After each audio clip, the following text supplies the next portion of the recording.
नमस्कार, मैं हूं आशीष अग्रवाल और आप देख रहे हैं एएनबी न्यूज का खास कार्यक्रम मुद्दा। बात करेंगे झारखंड की। झारखंड की सियासत में ऑफिस ऑफ प्रॉफिट मामले में मुख्यमंत्री हेमंत सोरेन की विधायकी पर अनिश्चितता बरकरार है। सूबे में गहराए इस सियासी संकट के बीच ना तो हेमंत सोरेन की कुर्सी छोड़ रहे हैं और ना ही राज्यपाल एक्शन ले रहे हैं।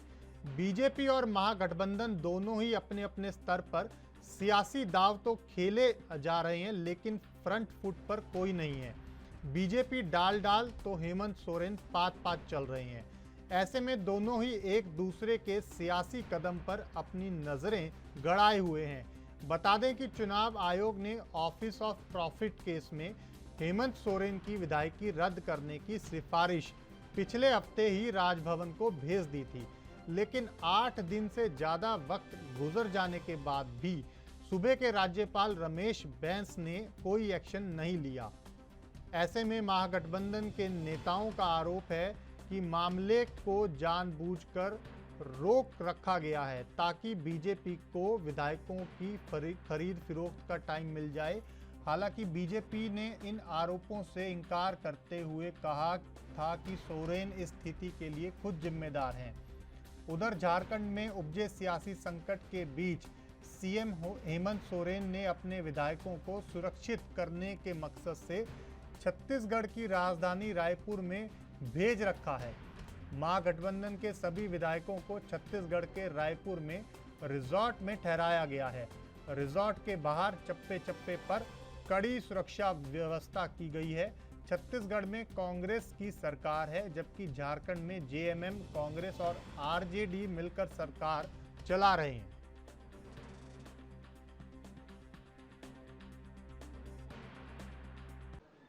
देखिए, आपने देखा होगा कि पिछले दिनों जिस प्रकार से उन्होंने कांग्रेस के और बाकी अपने भी जो विधायकों को, जो लोग उनसे नाराज़ थे, और नाराज़गी अभी से नहीं पहले से भी है, सदन में भी, सदन से बाहर भी विधायक लोग बोलते रहे हैं समय से। यानी जिन लोगों के ऊपर उनको भरोसा नहीं, यहाँ तक कि कांग्रेस के लीडर या उनके प्रभारी, उन सारे लोगों के ऊपर भरोसा नहीं। इसलिए आपने देखा उन लोगों को बस में ठोस ठोस करके पहले लतरातू डैम घुमाया, कहाँ खोटी में मटन वटन खिलाया। फिर जिस दिन छत्तीसगढ़ ले जा रहे थे लोगों को, तो उस दिन भी आप सबको याद होगा कि हमने देखा कि मुख्यमंत्री आगे बैठे हुए हैं और उस बस में एकदम सीधे, मैंने चेकिंग बाहर नहीं कराया, तो सीधे हवाई अड्डा घुसा करके और सीधे हवाई जहाज़ में उन लोगों को बैठा दिया। यानी उनको लग रहा था अगर यहाँ चेकिंग होगा तो पता नहीं कि वहाँ से इधर उधर लोग निकल जाए। तो इतना इनको भरोसा है, जब इसी कारण से उन्होंने चार्टर प्लेन को भी 1 महीना के लिए, जो आप लोग बता रहे हैं, मैंने आज अखबार में भी देखा कि उसको बुक किया हुआ है, ताकि उनको जब भी ज़रूरत पड़े कि उन लोगों को जहाँ ज़रूरत पड़े वहाँ इन लोगों को ले जाएगा। तो ये बिल्कुल समझ से परे है कि भाई सत्ताधारी जिनके हाथ में सत्ता है, और वो लोग, वो मुख्यमंत्री जो कहते थे कि हेमंत है तो हिम्मत है, और आज वो अपने विधायकों को लेकर के यहाँ से वहाँ घूम रहे हैं और बोल क्या रहे हैं कि भाई बीजेपी वालों से डर है। भाई बीजेपी क्या कर रही है? हम लोग तो चुप हैं। हम तो अभी तैयारी करके आप लोगों के बीच निकले हैं बाहर। भाई ये हमें लगता है ये अटेंशन डाइवर्ट कर रहे हैं। इन्हें पता है कि माननीय मुख्यमंत्री पूरे देश के संभवतः पहले ऐसे मुख्यमंत्री होंगे जो करप्शन चार्जेस में खुद अपने माइनिंग डिपार्टमेंट के एक माइनिंग पट्टे को लीज लेने के लिए डिसमिस होने जा रहे हैं, ऐसा हमारा मानना है, और फैसले का इंतजार करना चाहिए। तो ये पूरा ध्यान हटाने की कोशिश कर रहे हैं कि भ्रष्टाचार के मुद्दे पर एक मुख्यमंत्री जब डिसमिस होगा तो उसकी कितनी जग हसाई पूरे देश विदेश में होगी। तो उससे ये नैरेटिव चेंज करके अब राजभवन पर प्रेशर डाल रहे हैं, रिजॉर्ट पॉलिटिक्स कर रहे हैं। और ये राजभवन के सामने क्यों जाकर ये मीडिया में सेलेक्टिव सूचनाएं लीक होने की बात कह रहे हैं?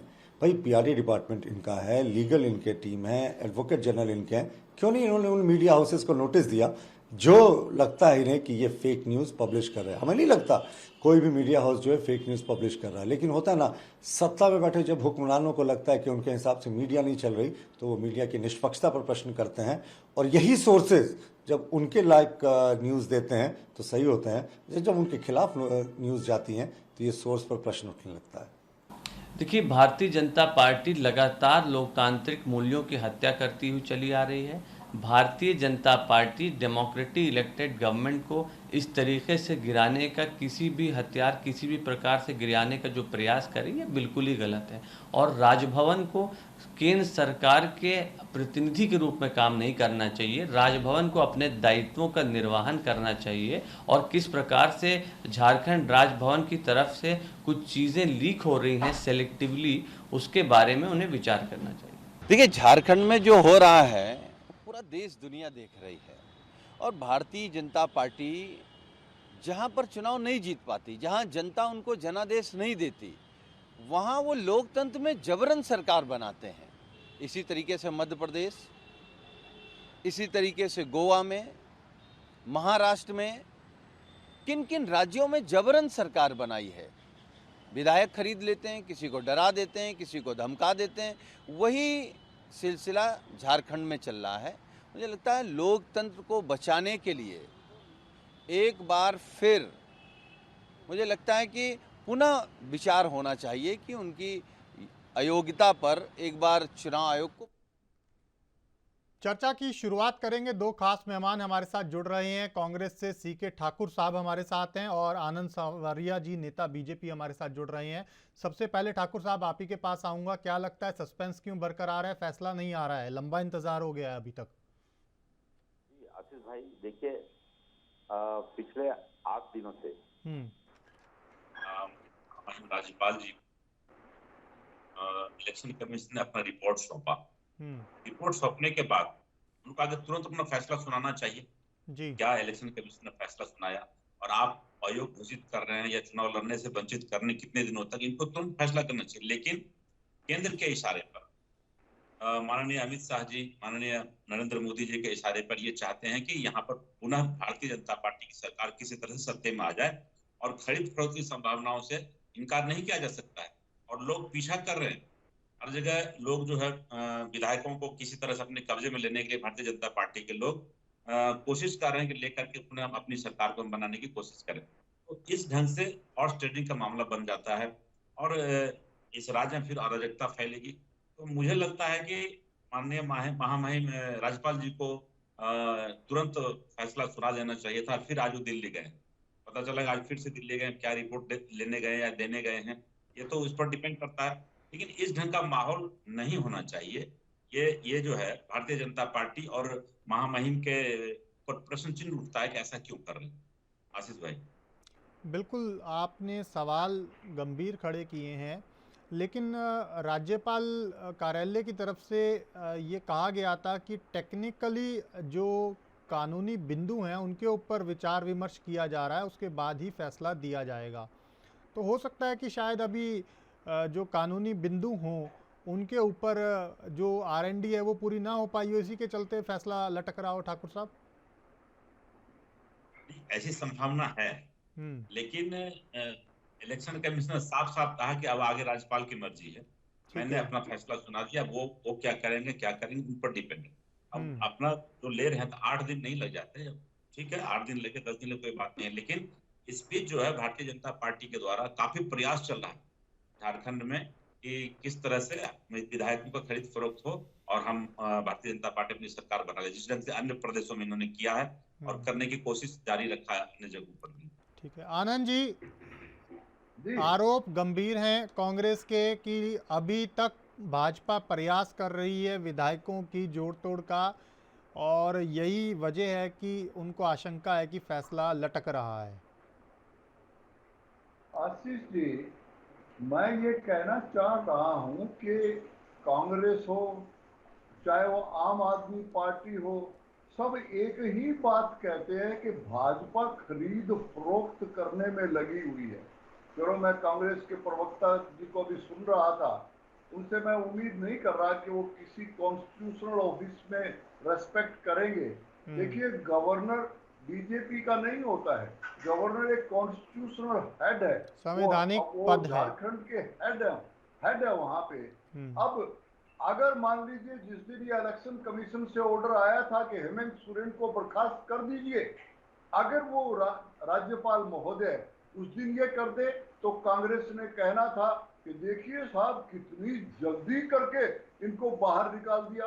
देखिए, राज्यपाल जी बड़े सुलझे हुए तरीके से आपने भी बताया कि कितने बिंदु देखने पड़ते हैं।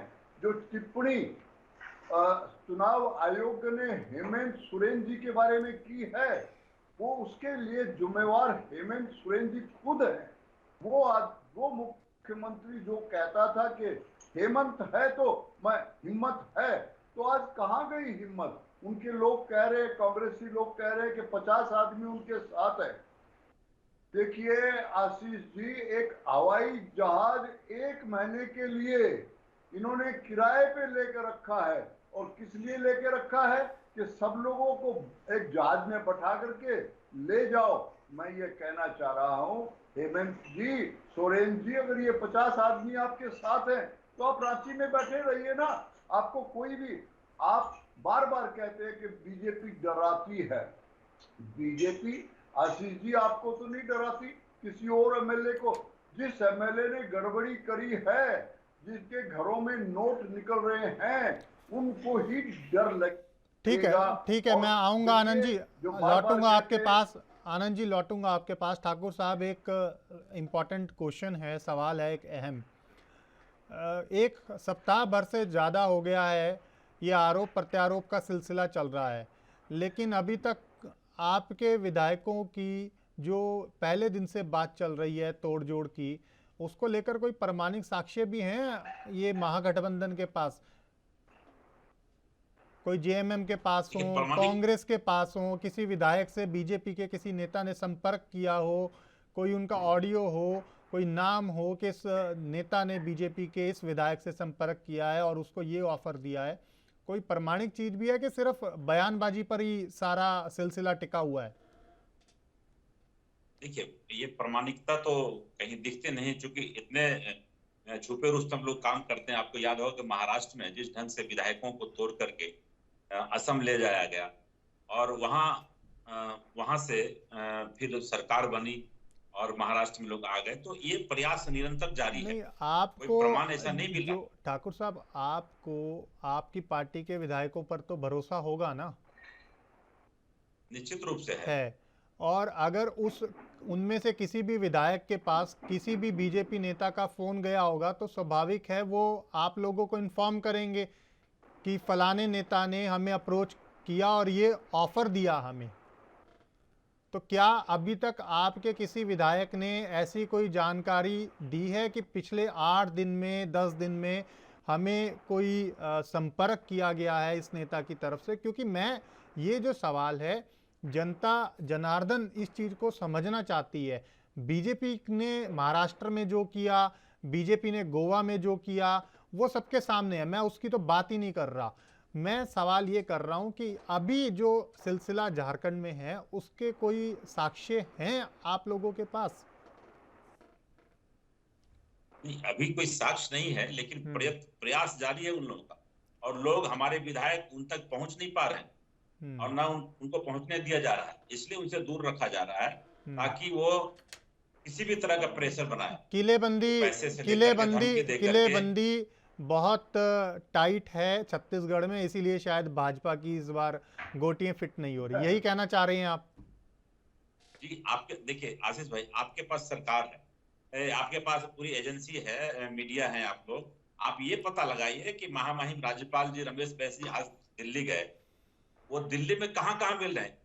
आनंद साहब ने कहा कि ये संवैधानिक पद है, संवैधानिक इस्तेमाल करना चाहते हैं, तो वो भारतीय जनता पार्टी के किसी सुप्रीमो से मिलते हैं कि नहीं, भारतीय जनता पार्टी कार्यालय जाते हैं कि नहीं, या उनको बुलाते हैं कि, ये सब देखिए, ये सब स्पष्ट दिख रहा है कि राज्यपाल की क्या भूमिका हो रही है।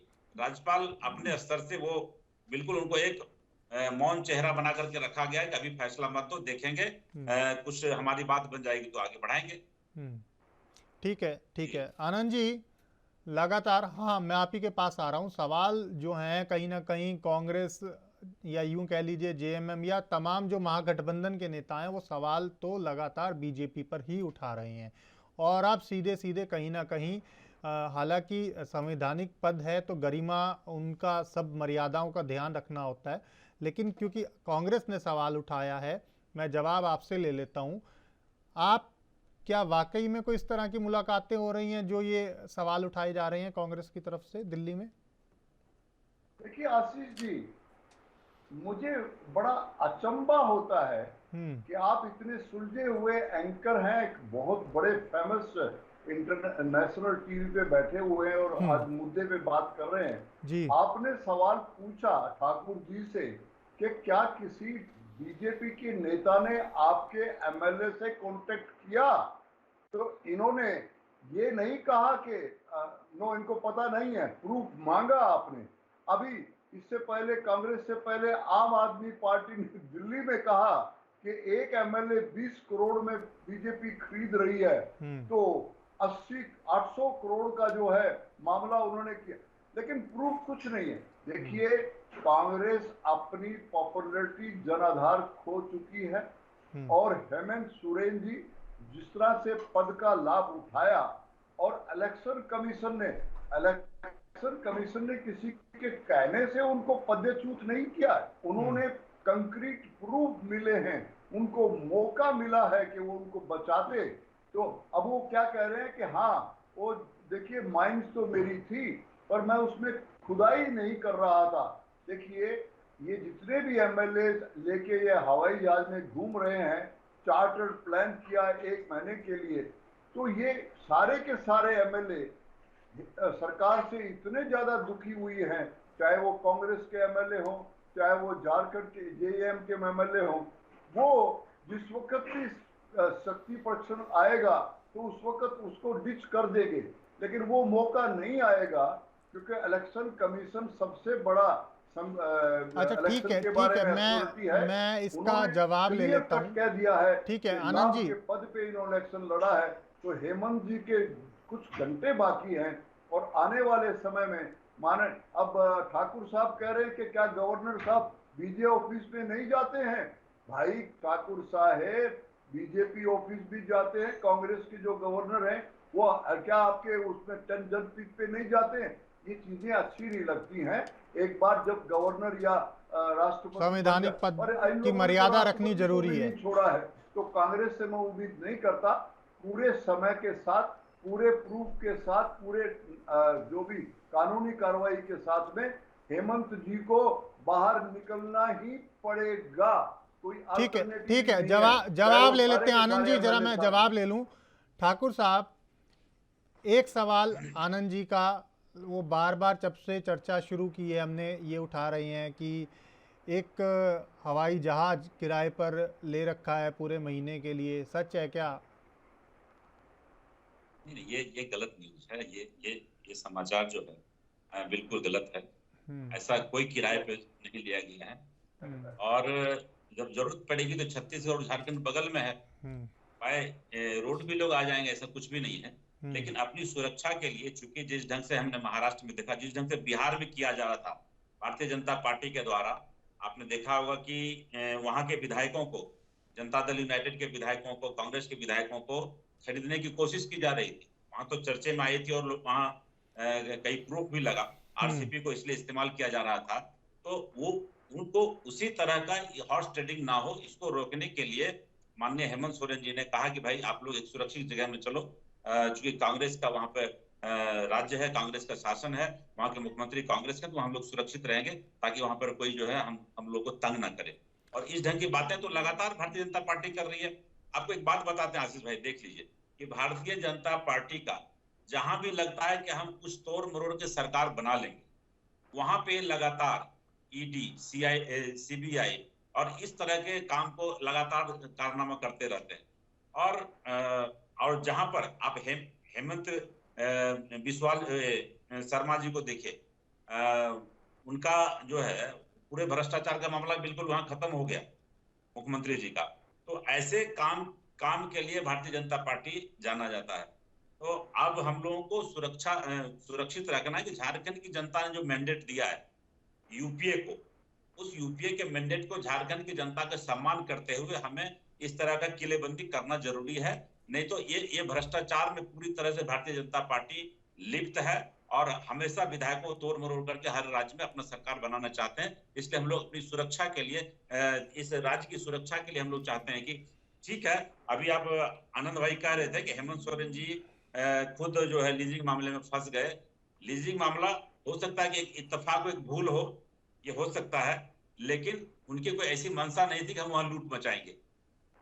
तो ये चलो फिर ठीक भी है, उसकी ठीक है। सजा तो एक चीज और छोटी सी, ठाकुर साहब, आप बड़े जी सुलझे हुए प्रवक्ता हैं, लंबे समय से आप राजनीति कर भी रहे हैं, देख भी रहे हैं।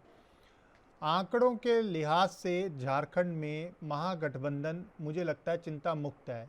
इसलिए चिंता मुक्त है क्योंकि पर्याप्त संख्या बल है, सिर्फ विधायकों जी को संभालने की बात है, और इसीलिए सभी विधायकों को एक साथ आप लोगों ने शिफ्ट करा दिया कांग्रेस शासित राज्य में, ताकि आपको ये चिंता ना रहे कि उनसे कोई संपर्क में है या वो विधायक कहीं दाएं बाएं जा सकते हैं।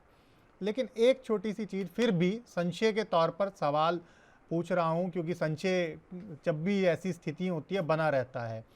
ऐसा तो नहीं कि आप विधायकों को यहाँ संभाल के रखो, और अगर इन केस कभी आगे चलकर कोई विश्वास मत हासिल करने की नौबत आ जाए और पता लगे वहाँ विधायक ही खिसक गए, खड़े थे आपके साथ, वोट कहीं और पड़ गया। नहीं, ऐसी ऐसी संभावना नहीं होगी। हाँ। इसलिए इसलिए नहीं होती है क्योंकि देखिए, आदमी को ये ईडी का प्रयोग क्यों कर रहे हैं? ईडी का, सीबीआई का प्रयोग का मतलब ही सीधा सीधा होता है कि विधायकों को डरा दिया जाता है। शुरू में आपने देखा इसे होगा कि मैंने हमारे इसीलिए माननीय सवाल मंत्री, पूछने से पहले मैंने आपको इसीलिए कहा कि आप इसी वजह से चिंता मुक्त हैं, क्योंकि पर्याप्त संख्या बल है और बीजेपी पे उतना ही अपर्याप्त है कहीं ना कहीं झारखंड में। जी, इनका इनका है कि हम किसी तरह से 12 विधायक को जुगाड़ करेंगे और हमारी सरकार बन जाएगी। तो कांग्रेस के पास 18 विधायक हैं, 18 में से चाहेंगे कि कांग्रेस के 12 टूट जाए। नहीं, दूसरा देखिए, दूसरा पक्ष और भी है कि जो मैंडेट मिला है इस राज्य में, वो यूपीए को मिला है। हेमंत सोरेन की सरकार, जेएमएम और कांग्रेस और आरजेडी, ये सब मिलजुल करके, और सीपीएम सीपीआई सब मिल करके बना है। तो लोग चाहते हैं कि भारतीय जनता पार्टी की सरकार की इस राज्य में पुनरावृत्ति नहीं हो। इसलिए हम लोग ये कदम उठा रहे हैं ताकि इसका कोई भी तरह का, जैसे आपने देखा शुरू में ही, अभी जब हेमंत सोरेन का मामला आया, इस मामला से पहले इन्होंने माननीय मंत्री रामेश्वर उरांव पर उंगली उठाया, वहां ईडी का दस्तक दिया, हमारे माननीय मंत्री आलमगीर आलम साहब पर ईडी का दस्तक दिया। तो इस ढंग से डराने की कोशिश करते हैं और चाहते हैं किसी तरह से हमारे बस में आ जाए। ये तो इनका प्रयास निरंतर है। तो इसलिए हम लोग चाहते हैं कि इस राज्य में जो जनता ने मैंडेट दिया है उसका हम लोग सम्मान करें और राज्य की सुरक्षा करें। आशीष भाई। ठीक है आनंद जी, जिस तरीके से झारखंड में सियासत और स्थिति दोनों ही चल रही हैं वो पूरे देश की जनता देख भी रही है, और कहीं ना कहीं एक नज़र टिकी हुई है कि आखिर हेमंत सोरेन को लेकर कब फैसला आएगा। और मैं समझता हूं कि शायद आप लोग भी बड़ी जिज्ञासा के साथ हर दिन हर घंटे इसी बात का इंतज़ार कर रहे हैं। सवाल ये है कि जो ठाकुर साहब कह रहे थे कि विधायकों की संख्या पूरी करने में आप लोग डटे हुए हैं, लगे हुए हैं, ताकि वो किसी तरीके से जोड़ तोड़ करके मामला सेट हो जाए, ये कह रहे थे ठाकुर साहब। तो कुछ इसमें गुंजाइश बनी है कि नहीं बनी, या सिर्फ अभी मामला बातों में ही टिका हुआ है? आशीष जी, मुझे तो बड़ा दुख लगा जब ठाकुर साहब इतने सुलझे हुए प्रवक्ता है जी, ग्रैंड ओल्ड पार्टी के, चलो तो नाम ही रह गया, ग्रैंड ओल्ड पार्टी तो अब ऑलमोस्ट खत्म ही हो चुकी है, ये कह रहे हैं कि हमारे झारखंड में सुरक्षित नहीं है। तो ठाकुर साहब, आप एक इलेक्टेड यूपीए की गवर्नमेंट है, जब आपके एमएलए वहां आपके स्टेट में सुरक्षित नहीं है तो जनता कितनी त्राई कर रही है। आपके एमएलए आप लोगों से त्रस्तित हैं, सारे दुखी हैं, हेमंत सोरेन से दुखी हैं, और वो किसी वक्त भी वहां से बिखरने वाले हैं। और आने वाले समय बहुत जल्द ही हेमंत, बार बार कह रहा हूं कि ये क्लियर इंस्ट्रक्शन इलेक्शन कमीशन से आई हुई है कि हेमंत सोरेन जी को पदच्युत होना पड़ेगा, उनको जाना ही पड़ेगा। वो जितना जल्दी इस्तीफा दे दें, और इस्तीफा देने के बाद अगर वो कोई नया नेता लेकर के आते हैं तो फिर असेंबली में आके देखिए, आपके कांग्रेस के एमएलए, जेएमएम के एमएलए कहां जाते हैं। वो परीक्षण जो है असेंबली में होता है, विधानसभा में होता है। आप डरिए मत, आप आपको मैं पूछना चाहता हूं कितने ईडी ने सम्मन किए, क्योंकि आप अच्छे कार्यकर्ता हैं, आपने कोई गड़बड़ी नहीं की तो ईडी ने नहीं कोई आपको सम्मन किया। ईडी तभी सम्मन करती है जब उसके पास प्रूफ होता है, और आप कह रहे ईडी डरा देगी, तो क्या वो आपके वहां जा करके ईडी सम्मन नहीं कर सकती? ईडी सारे भारतवर्ष में बेईमान लोगों को पकड़ सकती है, चाहे वो आपकी सोनिया गांधी जी हो, चाहे वो राहुल गांधी जी हो। जवाब तो देना ही पड़ेगा, और ये आने वाले समय में जब शक्ति परीक्षण विधानसभा में होगा तब आप उसको रोक के दिखाइए ना, हवाई जहाज में बैठा के ले जाने से। और ये कहना कि ये झूठी खबर है, मैं नहीं कह रहा, सारे भारतवर्ष के चैनल कह रहे हैं कि आप लोगों ने वो जहाज 1 महीने, और अमाउंट भी लिखी है 2,69 करोड़। और आज आपकी एक एमएलए ने कहा है कि हमारे पास तो बहुत पैसा है, हम रिजोर्ट पॉलिटिक्स कर रहे हैं, अपने खर्चे से गए हुए हैं। देखिए, ये सब कहने की आप बहुत बुरी तरह से डरे हुए हैं, बीजेपी से नहीं डरे हुए, आप अपने एमएलए से डरे हुए हैं। ठीक है आनंद जी, समय कम है, जवाब ले लेते हैं ठाकुर साहब से। ठाकुर साहब, एक मेरा सवाल है अंत में, क्योंकि समय का अभाव है मेरे पास। जिस तरीके से ऑफिस ऑफ प्रॉफिट मामले में हेमंत सोरेन साहब इस समय उलझे हुए हैं, ये तो आप लोग मानेंगे ना, इससे नुकसान कहीं ना कहीं छवि को होता हुआ नज़र आ रहा है।